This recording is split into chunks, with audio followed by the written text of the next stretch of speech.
Morning বন্ধুরা, আজকে হলো শুভ জন্মাষ্টমী। তোমাদের সবাইকে জানাই জন্মাষ্টমীর প্রীতি ও শুভেচ্ছা। আজকে সোমবার। তো ওই দেখো রাধা মাধবের পুজোটা হয়ে গেছে। সকালবেলা পুজো দিয়ে দিয়েছি, জল বাতাসে আর শশা দিয়েছিলাম, সেই দিয়ে ঠাকুরকে স্নান করিয়েছি। গোপালকে আবার আমি স্নান করাবো, তো সেটা পরে। তখন আর কি ওই ভালোভাবে ওই পঞ্চামৃত দিয়ে যে স্নান করায় সেইভাবে স্নান করাবো। আজকে তো গোপাল শুধু স্নান করবে সারাদিন। আর ওই যে কোথায় গেল প্রদীপ, দেখো এই যে প্রদীপ, এই প্রদীপটা আজকে সারাদিন এখানে ঠাকুরের কাছে জ্বালানো থাকবে। আর একটা যে সেই প্রদীপ রয়েছে না ঢাকনা দিয়ে, ওই প্রদীপটা আমি জ্বালাতেই পারলাম না। কী করে জ্বালাতে হয় সেটা বুঝতেই পারছি না। ওইসব প্রদীপ কৃপা জ্বালিয়ে থাকে। এবার সেই সকালবেলা ওইটা নিয়ে কতক্ষণ খুঁটুর মুটুর করলাম, সে আর জ্বালাতে পারছি না। তো আজকে আর আমার গল্প করার সময় নেই, ঠাকুরের জন্য টুকটাক অনেক কিছুই করতে হবে। তো চলো, রান্না করতে করতে তোমাদের সাথে গল্প করছি। এখানে মনে হয় সিঁদুর লেগে রয়েছে। গত পরশুদিন থেকে খুব বৃষ্টি হচ্ছে।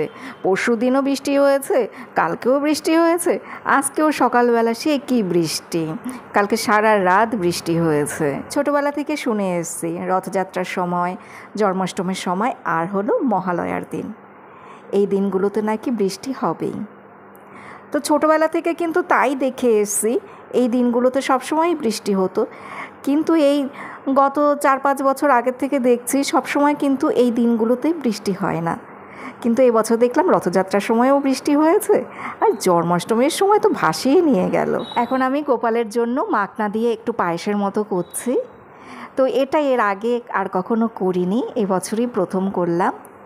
ঘিয়ের মধ্যে একটুখানি মাখনা ভালো করে ভেজে নিলাম, তারপরে দুধটাকে ভালো করে ফুটিয়ে এর মধ্যে মাখনাটা দিলাম। আর এদিকে দেখো এই যে তাল দিয়ে ব্যাটার তৈরি করে নিয়েছি। এবার ছোট ছোট করে বড়াগুলোকে ভেজে নেব। ছোটোবেলা থেকেই দেখে আসছি আমাদের বাড়িতে জন্মাষ্টমীর সময় তালের বড়া, মালপোয়া, লুচি সুচি এগুলো হবেই হবে। আমার শ্বশুর বাড়িতেও সেই একই জিনিস করে থাকে। জন্মাষ্টমীর সময় বেশ ভালো আনন্দ হয়। আমার বাপের বাড়িতেও অনেক কিছু করে থাকে, আনন্দ মজা হয়। শ্বশুর বাড়িতেও তাই দেখেছি। এদিকে দেখো এই মাখনার পায়েসের মধ্যে একটু চিনি দিলাম। এর আগে কিন্তু এর মধ্যে একটু নারকেল কোড়া দেওয়া হয়েছিল, সেটা তোমাদেরকে আমি দেখিয়েছিলাম, কিন্তু আমার বলতে খেয়াল ছিল না। ভালো করে আরেকটু ফুটিয়ে তারপর এর মধ্যে কেশর দিয়ে নামিয়ে নেব। এই যে দেখো এর মধ্যে এখন কেশর দিলাম। এবার এটা নামিয়ে নিয়ে পরে আমি এর মধ্যে একটু ঘি ছড়িয়ে দেব। কেশর দেওয়াতে না দেখো কালারটা না একটু লালচে টাইপের হয়েছে। এর মধ্যে একটু কিশমিশ দেওয়া রয়েছে। তো কাজু, আমন্ড এগুলো ঠাকুরের জন্য আনা হয়নি, তো তাই আমি এর মধ্যে আর কাজু আমন্ড দিতে পারিনি, শুধু কিশমিশ দিয়ে মাখনার পায়েসটা করেছি। আর এখন বানাচ্ছি তালের পাটিসাপটা।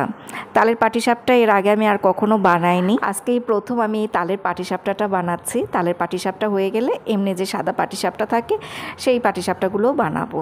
তো তালের পাটিসাপটাটা প্রথম বানাচ্ছি, তো ওই জন্য দেখো একটু আর কি আমার ভুল ভ্রান্তি হয়ে যাচ্ছে, আমি ব্যাপারটা বুঝতে পারছি না, একটু আর কি অসুবিধা হয়েছিল। যাই হোক অল্প কয়েকটাই বানাবো আমি গোপালের জন্য। যেটা তোমাদেরকে বলছিলাম যে শ্বশুরবাড়িতে আর বাপের বাড়িতে দু জায়গাতেই দেখতাম জন্মাষ্টমীর সময় বেশ আনন্দ মজা হতো।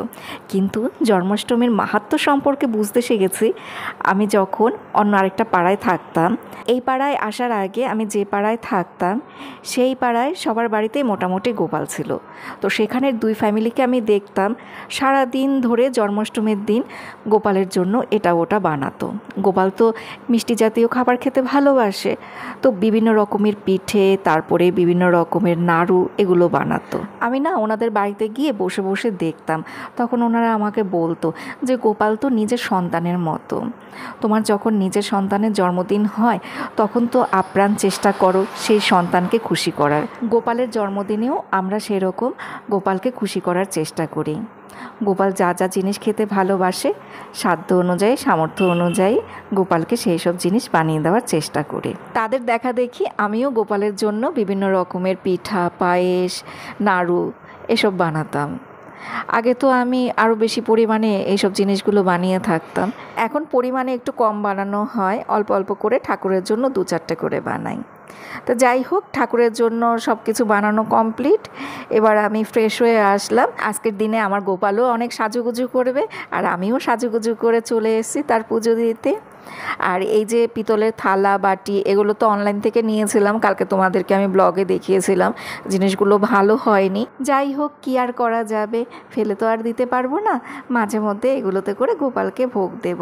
তো তার আগে তো স্নান করাতে হবে গোপালকে পঞ্চামৃত দিয়ে, সেই জন্য কাঁচা দুধ নিয়েছে, মিষ্টি দই রয়েছে, ঘি আছে, মধু আছে আর অগুরু।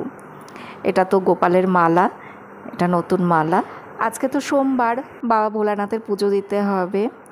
সকালবেলা আমি যখন পুজো দিয়েছিলাম সেই সময় জানো তো আমার বাবা ভোলানাথের পুজো দেওয়ার কথা একদমই মনে ছিল না।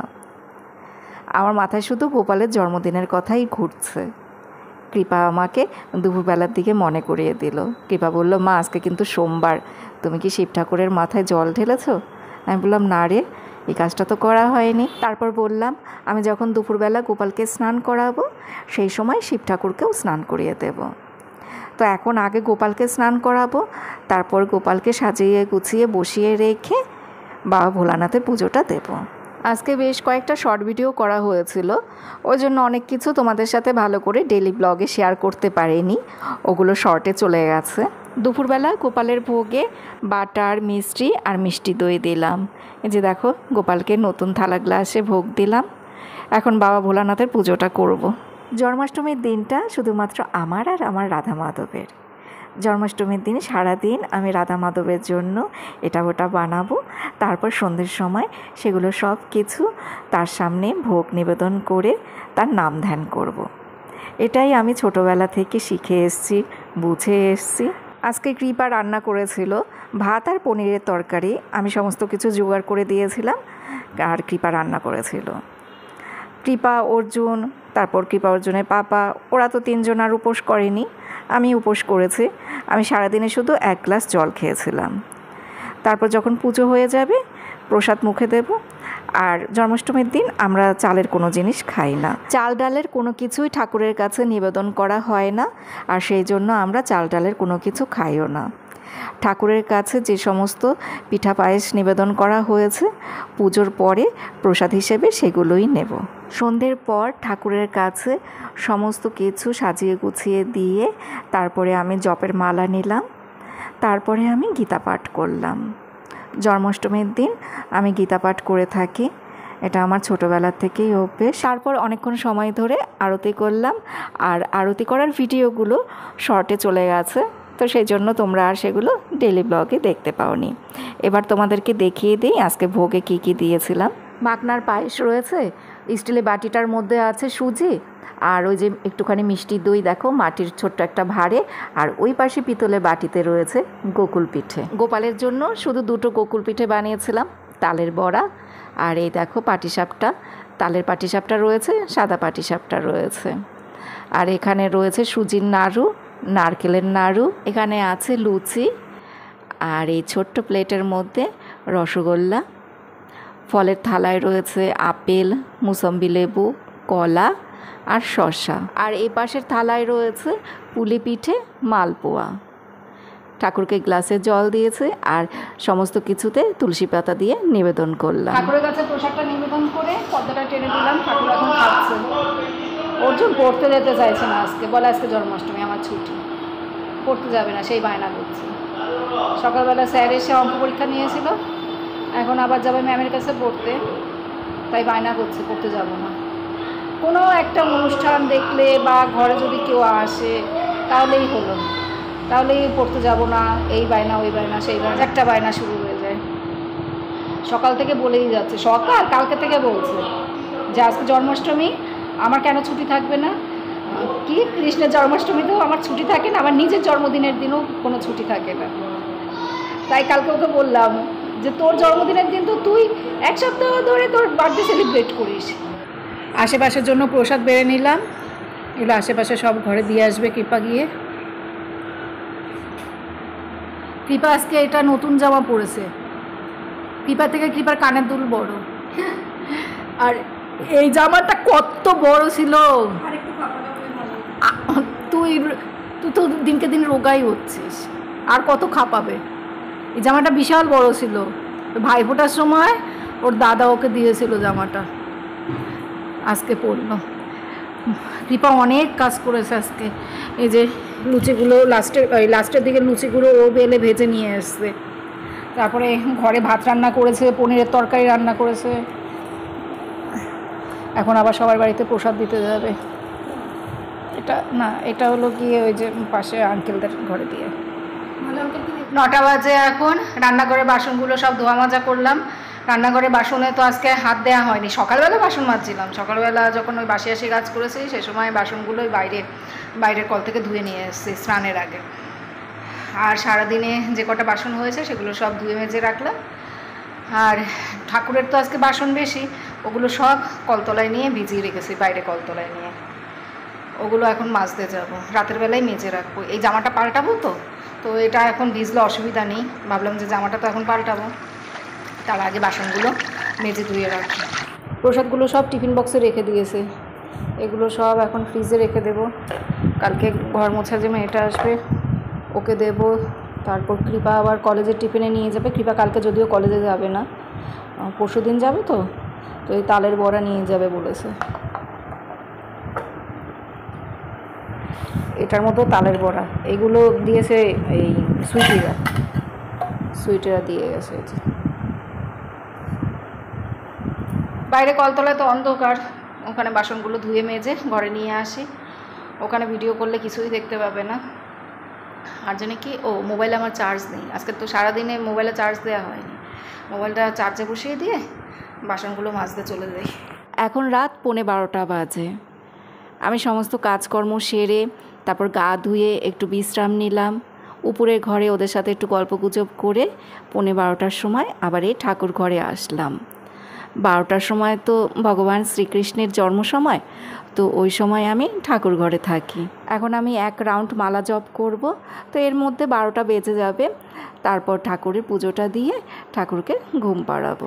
তোমাদেরকে বললাম না যে আজকের দিনটা শুধু আমার আর আমার রাধা মাধবের। তো ভগবান শ্রীকৃষ্ণের জন্ম সময় তো রাত 12টার পরে, তো ওই কারণেই আমি ঠাকুর ঘরে আসলাম তাকে স্মরণ করার জন্য। গোপালকে ওই দেখো ঘুম পাড়িয়ে দিলাম, সমস্ত ফুল সরিয়ে দিয়ে গোপালকে ঘুম পাড়িয়ে দিয়েছি। রাধা মাধবের গলার মালা দুটো সরায়নি, ওই দুটো থাক, কেমন যেন ফাঁকা ফাঁকা লাগছে। সমস্ত ফুল সরানোর পর ভালো লাগছিল না, তারপর ভাবলাম রাধা মাধবের মালা দুটো থাক, কালকে সরিয়ে নেব মালা দুটো। প্রদীপটা এখন নিভিয়ে দেব। এই তো জন্মাষ্টমীর পর্ব শেষ, এখন মনে হয় 12টা 10-15 এরকম বাজে। তো এখন ঠাকুরের কাছে ভোগে আর সেরকম কিছুই দেয়নি, শুধু একটা তালের বড়া দিয়েছিলাম। প্রসাদ একটু একটু সব রেখে দিয়েছি, ওই যেগুলো বানিয়েছি একটু একটু সব আছে, ওগুলো কালকে আবার দেবো। কালকে নন্দোৎসব তো কালকের জন্য একটুখানি রেখে দিয়েছি, একটা দুটো করে সব রেখে দিয়েছি। এই তো বন্ধুরা, সকাল থেকে মোটামুটি অনেক কিছুই তোমাদের সাথে শেয়ার করেছি। এখন আর কি শেয়ার করবো, এখন শুয়ে পড়বো। এই বাসন কুসন মাজা কমপ্লিট, ওগুলো সব ধুয়ে রেখেছি। এখন এই ঠাকুর ঘরের এই শঙ্খ, তারপরে কি বলে এটাকে, দাঁড়াও এটার নাম না আমি ভুলে গেছি, আগে জানতাম, এখন আর মনে করতে পারছি না যে এটা পঞ্চতত্ত্ব না কি যেন একটা বলে। তো এইগুলো সব নামিয়ে রাখলাম, এগুলো কালকে ধুতে হবে। এমনি বড় বড় সমস্ত বাসন কুসন মাজা কমপ্লিট। কালকে আবার ঠাকুরের কাছে ভোগ দেবো, তো ওই জন্য সকালের দিকে একটু চাপ আছে, পালন করতে হবে। 9:30টার মধ্যে মনে হয় পালন করতে হবে। এমনি ঠাকুরের কাছে ওই চিরা প্রসাদটা দিতে হবে বোধ হয় 7টার মধ্যে। 7টার মধ্যে চিরা প্রসাদের ভোগটা দিতে হবে ঠাকুরের কাছে। সকালবেলা তাড়াতাড়ি উঠে বাসি কাজকর্ম করে 7টার মধ্যে ঠাকুর ঘরে আসতে হবে। আর আমি খেতে পারবো 9:30টার পরে, এরকম একটা কি যেন শুনছিলাম। যাই হোক, তো বন্ধুরা আজকের মতো ব্লগ শেষ করছি। তোমরা সবাই ভালো থেকো, সুস্থ থেকো, সাবধানে থেকো। আবার আগামীকাল দেখা হবে। চারদিকটা যেন তো পুরো নিঃশব্দ শুনশান। যদিও ঐশী জেগেছিল, ঐশীর গলার আওয়াজ পেয়েছে একটু আগে, এখন আর পাচ্ছি না। 12টার আগে যখন এসেছি তখন ওর গলার আওয়াজটা পাচ্ছিলাম, তো এখন মনে হয় শুয়ে পড়েছে, এখন আর পাচ্ছি না ওর গলার আওয়াজ। ঝিঝি পোকার ডাক, বৃষ্টি হয়েছে না খুব, ঝিঝি পোকার ডাক শুনতে পাচ্ছি। তা আমি এখন উপরে চলে যাই। টাটা বন্ধুরা, গুড নাইট।